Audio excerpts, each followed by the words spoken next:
Let us continue to pray for Cameroon. It's a message which I suppressed that day. Why?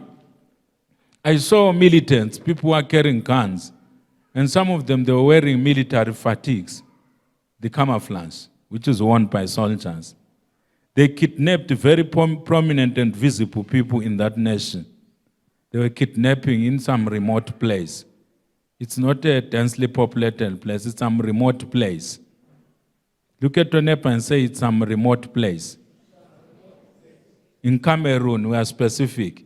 In some remote place in Cameroon, I saw these militants, they're coming from the bush.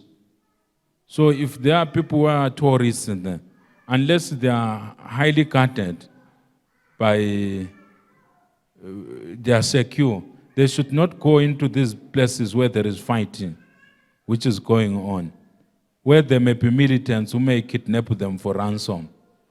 The same goes for people who are very visible in society there, in Cameroon. They should be careful about their security. That's the message which I saw. Because I saw people, a group of people who are very prominent. I was judging from the cars that they were driving, from the way they appeared, from the way they were groomed in the vision. And I was seeing these people just come from the bush with machine guns. And they just surrounded these people and hustled them into cars, into trucks, and took them to a bushy place. And it took months of negotiations before these people were released. It's something which has not yet happened. I'm aware that there are people who may be actually held hostage in some parts of Cameroon. I'm not talking about something which has already happened. I'm talking about something which I saw in the vision.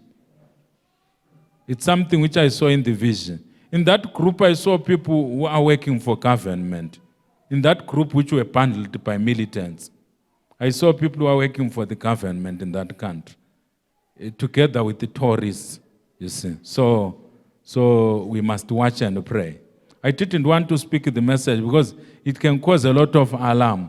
But it's better to be alarmed and you improve your security than to be relaxed and then disaster just strikes like it's striking from nowhere. Hallelujah. Hallelujah. So I know some senior government officials, they love their people, they love to drive alone in Cameroon. But the prominent ones, I would advise them to brief their security when they are going to secluded places. And to go there when it is actually necessary. Especially in very sensitive places where there is active fighting going on. I would advise these prominent government officials to just think twice and to pray before they go there. They make sure that they've got intercessors backing them. That's the message of advice that I would give to them. I don't know anyone in the government of Cameroon there, but there are some people who are free in the way they do things. They are relatively free. They'll be saying, I just want to be among my own people. I don't want to scare them with security. But if you are in a volatile region, you may need to beef your security for your own good and for the good of your family. These people, they can destabilize a government by capturing some government officials and extract all sorts of useless concessions. So that's why the Spirit of God is releasing the message, so that the government officials, if it is possible, if it becomes necessary for them to go to those places where there is active fighting, they will go with the soldiers there. They'll go with the escort of soldiers, so that no one will just surprise them from nowhere. Hallelujah. Hallelujah. Hallelujah. Hallelujah. Yes, the same goes for tourist places. Not everywhere in Cameroon, but in these places which are volatile. The Cameroonians, they know the places that I'm talking about. There are places near the border with the whatever, where there are these Boko Haram people. Such places, and where there is active fighting within Cameroon there. The tourists must be careful in those places, says the Spirit of God. Because we might see incidents when some of them are kidnapped, and we don't want that to be fulfilled. Hallelujah. Hallelujah. Next message. Let us continue to pray for leadership in Cameroon.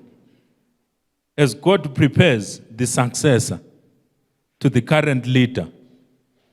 God intends to release peace in that nation. But how will He release it? According to the Spirit of God, I see foreigners being used by God to intervene to help Cameroonians find peace for their land. And I see churches that shall play a crucial role in planting peace and taking care of it in that land. And one of the churches that I saw is the Roman Catholic Church. It will become seriously involved in efforts to bring about peace in Cameroon. It shall come to pass. Let us stand.